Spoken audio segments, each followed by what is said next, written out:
निश्चित रूप से जिस तरीके से चुनाव हुआ, जिस तरीके से जनता के मुद्दे पे इंडिया गठबंधन दल इस चुनाव को लड़ा और निश्चित रूप से हमारे प्रत्याशी पुष्पेंद्र जी ने पूरे चुनाव के दरमियान एक माहौल बनाया और पूरी तरीके से जनता ने उनका समर्थन किया और जनता ने उनके चुनाव की अगुवाई की।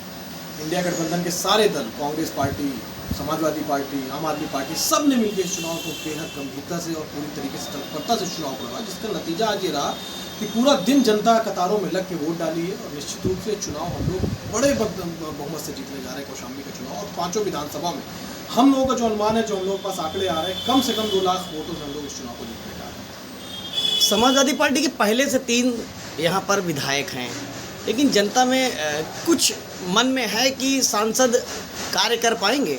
लेकिन कोई सवाल नहीं है, एक युवा प्रत्याशी शायद हिंदुस्तान में ये सबसे युवा सांसद होंगे। 25 साल की उम्र में इन्होंने सांसद का चुनाव लड़ा। उनके पास एक विजन है, निश्चित रूप से जिस ओर जवानी चलती है उस ओर जमाना चलता है। उनके अंदर एक मिशन है, एक विज़न है और उस विज़न को भी उन्होंने कौशाम्बी की जनता के सामने रखा।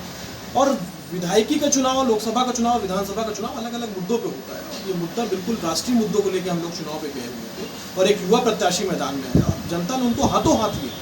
और मैं आपको दावे के साथ कह सकता हूं कि इस बार कौशाम्बी, जैसा हमेशा इतिहास रचने के लिए जाना जाता है, इस बार कौशाम्बी सबसे युवा सांसद को संसद भवन भेजने का काम करेगा। और मुझे पूर्ण विश्वास है कि जनता की आकांक्षाओं पे, जनता के मुद्दों पे वो लड़ाई लड़ेंगे। 5 साल वो जनता के बीच रहेंगे और इस लड़ाई को पूरी तत्परता के साथ